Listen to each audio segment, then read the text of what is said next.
పైకి కనిపించే అంశం. వర్గం పునాది అంశమని చెప్పే విప్లవ పార్టీల వాదనను వీరన్న వ్యతిరేకించాడు. సామాజిక అంతరాలు తీవ్రంగా ఉన్న మన దేశంలో కులం పునాది అంశంగానే ఉందని అన్నాడు. మన దేశంలో ధనికులైనా పేదలైనా కులం చట్టానికి లోబడి ఉండే కులాధీనులే కాని కులాతీతులు కాదని అన్నాడు.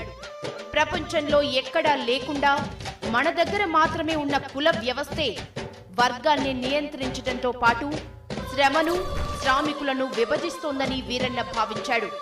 అగ్రకులం తయారు చేసిన ఆ వ్యవస్థే వర్గ పోరాటం చేయకుండా ప్రజలను అడ్డుకుంటోందని అన్నాడు.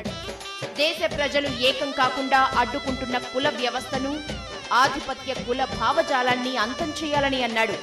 అప్పుడే సామాజిక అంతరాలు పోయి సబ్బండ వర్ణాలు వర్గ పోరాటానికి పిడికిలి బిగిస్తాయని పిలుపునిచ్చాడు. అలా జరిగినప్పుడే దేశంలో విప్లవం విజయం సాధిస్తుందని వీరన్న బలంగా నమ్మాడు. అందుకోసం చైనా, రష్యాలో చేసినట్లు వర్గ పోరాటం మాత్రమే చేస్తే లాభం లేదన్నాడు. కులవర్గ జమిలీ పోరాట బాటే ఇండియా విప్లవ బాట కావాలని కోరుకున్నాడు.